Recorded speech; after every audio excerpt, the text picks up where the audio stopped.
Hello everyone, journalist Jagdev గారు ప్రస్తుతం స్టూడియోలో ఉన్నారు. వెల్కమ్ చెప్దాం. Hello sir. Hi Zakir. Sir, IPS Sanjay గారిపై ఇప్పుడు సస్పెన్షన్ వేటు 6 నెలల వరకు పొడిగించినట్టు తెలుస్తోంది. ఏంటి సార్ ఇది? సంజయ్ గారు జంట కవుల్లో ఒక ఆయన, అంటే మన పొన్నవోలు గారు, ఈయన జంట కవులుగా పేరు పొక్కారు. ఎందుకంటే చంద్రబాబు నాయుడు గారు అరెస్టు విషయంలో వీళ్ళిద్దరూ అత్యుత్సాహం చూపించడం, ఇది ఆ టైంకి అప్పటి ముఖ్యమంత్రిగా ఉన్న పులివెందుల ఎమ్మెల్యే గారు నేను ఇక్కడ లేను, నాకు అసలు ఏం తెలియదని చెప్పడం, పైపెచ్చు ఇది మొత్తం కేంద్ర ప్రభుత్వమే నడిపిస్తుంది, నాకు అసలు సంబంధమే లేదని చెప్పడం, కేంద్ర ప్రభుత్వం కూడా ఏం స్పందించకూడదు, అంతా కూడా ఏదో ఒక సినీ ఫక్కీలో హైడ్రామాలా నడిచింది. అంటే ఇప్పుడు ఆయన్ని అరెస్ట్ చేయాలంటే, సార్ ఇట్లా వస్తున్నాం చంద్రబాబు నాయుడు గారు మిమ్మల్ని అరెస్ట్ చేస్తామంటే ఆయన వద్దంటాడా? లేదంటే వద్దురాబాబు డోర్లు వేసుకుని కూర్చుంటాడా? లేకపోతే వీళ్ళలాగా దేశాలు పారిపోతాడా? లేదుగా. అర్ధరాత్రి 2-2:30 తలుపు కొట్టి మరీ బయటకు తీసుకొచ్చి అరెస్ట్ చేసి అంత వయసులో ఇబ్బంది పెట్టే ఉద్దేశం ఏంటంటే ప్రెజర్ క్రియేట్ చేస్తే ఆయన ఈ వయసు పెరిగింది, ఏదో స్ట్రోక్ వచ్చి పోతాడు అనే ప్లాన్ చేశారో ఏంటో మరి తెలియదు. కానీ బట్ ఆయన అంతకన్నా గట్టి మనిషి. సరే ఏం చేస్తారు చేయండి అన్నారు. సో దానికి పొన్నవోలు ఈయన మహానుభావుడు ఈ సంజయ్ ఐపీఎస్ అనేవాడు బాగా ప్లాన్ చేశారు. ఏవేవో పత్రాలు క్రియేట్ చేశారు.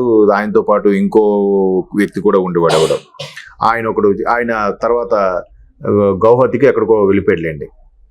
అంటే ఇంత పత్రాలు క్రియేట్ చేసి దాని మీద ఒక ప్రెస్ మీట్ పెట్టి ఇంత చేస్తే ఈ సంజయ్ గారి యొక్క గతంలో ఈయన కొన్ని దేవుడి గీతాలు పాటలు పాడినట్టుగా వీడియోలు రిలీజ్ చేయడం, ఇవన్నీ కూడా వ్యవహారాలు బయటకు వచ్చాయి. సో ఈ మొత్తం వ్యవహారంలో ఏడీజీగా ఉన్న అడిషనల్ అడ్వకేట్ జనరల్గా ఉన్న ఈ పొన్నవోలు అసలు కాపాడాల్సిన పోయి మరికొద్దిగా వైసీపీలో ఉన్న చాలామంది కీలక వ్యక్తులకి ఇబ్బందుల్లోకి నెడుతున్నారనే విమర్శ అయితే ఉంది.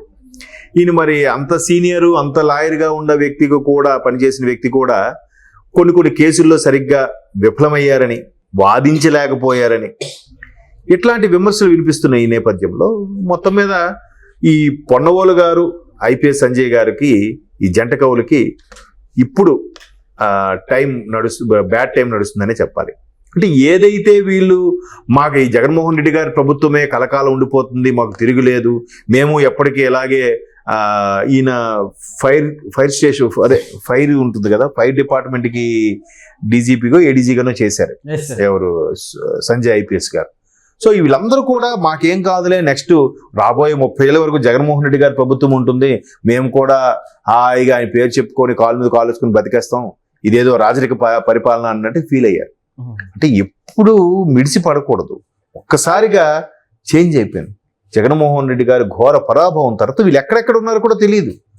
ఆయన ఇంకెవడో ఉంటాడు, ఆయన ఎడ్యుకేషన్ సంబంధించి ఎడ్యుకేషన్ సెక్రటరీగా చేశాడు ఆయన అయితే బీభత్సమైన హడావిడి చేసి టీచర్స్ని ఎవరైనా గవర్నమెంట్ మీద కొంచెం మాట్లాడినా సస్పెండ్ చేసేసి అన్ని హడావిడి చేశారు.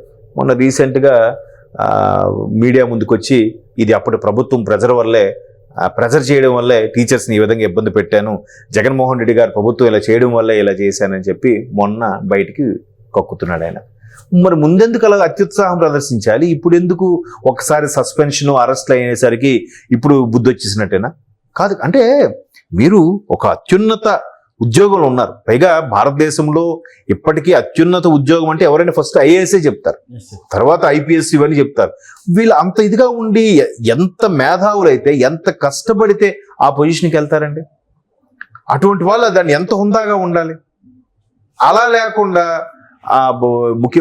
ఆ పార్టీ వాడు ఏదో చెప్పాడని, ఈ పార్టీ వాడు ఏదో చెప్పాడని ఇట్లా లాలూచీ పడితే ఇప్పుడు ఎవరు పరువు పోతుంది? ఎక్కడో పొట్ట చేతి పట్టుకొని విదేశాలకో లేదా వేరే రాష్ట్రాలకో వెళ్ళిపోవడం, డెప్యుటేషన్ మీద వేరే రాష్ట్రాల్లో డ్యూటీ వేయించుకోవడం, ఇవన్నీ అవసరమా? అసలు మీరు వస్తే 100 మంది పోలీసులు సెల్యూట్ చేస్తారే, అటువంటి ఉన్నత స్థానంలో ఉండే మీరు ఇట్లాంటి బిహేవ్ చేయడం అనేది ఎంతవరకు కరెక్ట్? సో అలాగ ఒక్కొక్కరుగా వాళ్ళ యొక్క తప్పిదాలు తెలుసుకొని రియలైజ్ అయ్యి ఏదైతే వాళ్ళ మీద కేసులు వస్తున్నాయో అవన్నిటి వాటి ముందు, ఆ సిట్ అధికారుల ముందు ఒక్కొక్కరుగా ఒప్పుకుంటున్నారు. నిన్న కూడా ఆయన ఎవరు గుంటూరు సిసిఎస్ ముందు ఒక ఆయన ఐపీఎస్ ఆఫీసర్ ఒప్పుకున్నాడంట. సిట్ అధికారులు ఆయన మీద ఇష్యూ వస్తే ఒప్పుకున్నాడంట. ఇవాళ ఈయన, రేపు ఇంకొకడు. అంటే మీరు ఉన్నత స్థానంలో ఉండి నిజంగా రాజకీయ నాయకులు గెలిచినా కూడా వాళ్ళకుండే పరిజ్ఞానం కన్నా వాళ్ళు కొన్ని పథకాలు కొన్ని సిస్టమ్స్ ఇవి పెడదాము, ఇలా చేద్దాం అనుకుంటున్నాం, ప్రజలకు చేరువ చేయాలనుకుంటున్న మా ప్రభుత్వం ఆలోచిస్తుందంటే వాళ్ళు దాన్ని ఇంప్లిమెంట్ చేసి ప్రజల్లో కరెక్ట్గా తీసుకెళ్లేది ఐఏఎస్ ఐపీఎస్ వాళ్ళే. ఒకవైపు అడ్మినిస్ట్రేషన్, ఇంకోవైపు లా అండ్ ఆర్డర్. వీళ్ళు కానీ కరెక్ట్గా సార్ ఇది ఇలా ఉంటే ఇది ప్రాబ్లం అవుతుంది, ఇది ప్రాబ్లం అవుతుంది, ఈ పథకం లేదా ఈ డెవలప్మెంట్ ఇదిలా తీసుకెళ్ళండి, మేము దీనిలో ప్లాన్ చేస్తున్నాం, నిజంగా ఓకే గో హెడ్ అంటారు ఏ రాజకీయ నాయకుడైనా. వీళ్ళు సరిగ్గా ఉండరు, కానీ అపవాదం ఎవరికి? రాజకీయ నాయకులకు వస్తుంది. అంటే వీళ్ళు ఎవరికి ఫేవర్గా ఉంటారో వాళ్ళని బాగా ప్రొజెక్ట్ చేసి మిగతా వాళ్ళని బ్యాడ్ ప్రాపగాండా చేసి డౌన్ చేసే పరిస్థితి వస్తుంది. సో ఐఏఎస్ ఐపీఎస్ వాళ్ళు చాలా ఉన్నతంగా చాలా ఇదిగా ఉండాలి. అటువంటి వాళ్ళు అలా ఉండకుండా ఆయన ఇంకోటి సునీల్ కుమార్ ఐపీఎస్, ఆయన ఒకడు ఇప్పుడు గుంటూరు సిసిఎస్ సిట్ ముందు హాజరయ్యాడు కాబోతున్నాడు. డిసెంబర్ 4 ఇప్పుడు హాజరవుతాడంట. ఇప్పుడు ఈయన సంజయ్ ఒకవైపు పొన్నవోలు గారు అసలు ఎంత ఉన్నతమైన పదవి అండి అది.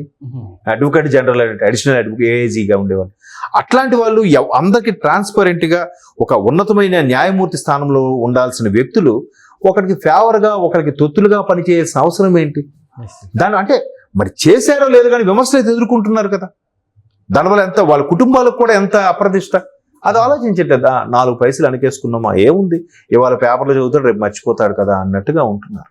సో అట్లాంటి పరిస్థితులు వస్తున్న నేపథ్యంలో ఒక్కొక్కరుగా వాళ్ళ మీద ఉన్న ఆరోపణలు నిజమవడం, రుజువు అవడం, ప్రభుత్వం దాన్ని సస్పెన్షన్గా తీస్తుంది. అసలు ఏబి వెంకటేశ్వరరావు గారు ఆయన రేపు 14 నుంచి 19 మధ్యలో చంద్రబాబు నాయుడు గారికి విజిలెన్స్కి చేయడం ఆయన తప్ప. ఒక్కసారిగా ఆయన ఏం చేశాడు? ఆయన చంద్రబాబు నాయుడు టైంలో చేశాడు, ఆయనకి ఏదో ఫేవర్ చేసేసాడు అనే ఉద్దేశంలో ఆయన కక్ష కట్టి ప్రతి 6 నెలలకి సస్పెన్షన్, 1 నెల రోజులు ఖాళీ, మళ్ళీ సస్పెన్షన్, అలాగా 5 ఏళ్ళు గడిపేశారు, 4 ఏళ్ళు ఎంతో. ఈలోగా ఆయన రిటైర్ అయిపోయాడు కూడా. రిటైర్ అయ్యి ఇంకా రేపు రిటైర్ అవుతుంటే ఒక్క లాస్ట్ చివరి రోజు ఈ కూటమి ప్రభుత్వం వచ్చాక ఆయనకి ఒక 1 డే డ్యూటీ చేసే అవకాశం ఇచ్చింది. నెక్స్ట్ డే రిటైర్ అయిపోయాడు. ఎంత సర్వీస్ లాస్ అండి, ఎంత శాలరీ లాస్ అండి, పైపెచ్చి ఎంత అప్రదిష్ట అండి. అవన్నీ తిరిగి ఇవ్వగలరా వీళ్ళందరూ? అవసరమా?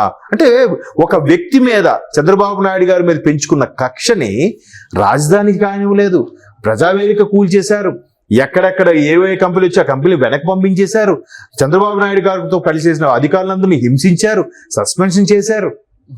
ఏం మూట కట్టుకుపోతారండి? అంతమంది ఉసురు మంచిదా మీకు? ఆఖరికి టీటీడీకి సంబంధించి కూడా కల్తీ జరుగుతుందంటే మీరు ఏం మూట కొట్టుకుపోదామని ఇవన్నీ చేసి. సో ఇట్లా ప్రతి ఒక్కరి మీద కూడా రకరకాల ఎలిగేషన్స్ ఉన్నాయి. అవన్నీ నిజంగా కూటమి ప్రభుత్వం కక్ష సాధింపు చర్యగా జరిగితే ఈ పాటికి అందరూ లోపలే ఉండాలి.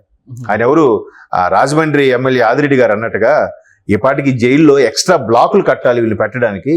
కూటమి ప్రభుత్వం అలా ఆలోచించట్లేదు కాబట్టి వీళ్ళందరూ స్వేచ్ఛగా బయట తిరుగుతున్నారు. లేకపోతే నిన్నలేదు మొన్న సజ్జల గారు కూడా స్టేట్మెంట్ ఇచ్చారు. నిజంగా వీళ్ళు కక్ష సాధింపు అయితే ఇప్పటికీ ఆయన కూడా లోపల ఉండాలి. జగన్మోహన్ రెడ్డి గారి ప్రభుత్వం అలాగా ఆలోచిస్తే వీళ్ళందరూ లోపల ఉండాలి. అలా లేరుగా. వాళ్ళు ఎంతసేపు పెట్టుబడులు, అభివృద్ధి ఇదే ఆలోచిస్తున్నారు, రాష్ట్రాన్ని ఎలా ముందుకు తీసుకెళ్ళాలి అని. మరి వీళ్ళు వాళ్ళ ఆలోచన బుద్ధి అలా ఉంది, మరి ఏం చేస్తాం చెప్పండి. ఓకే.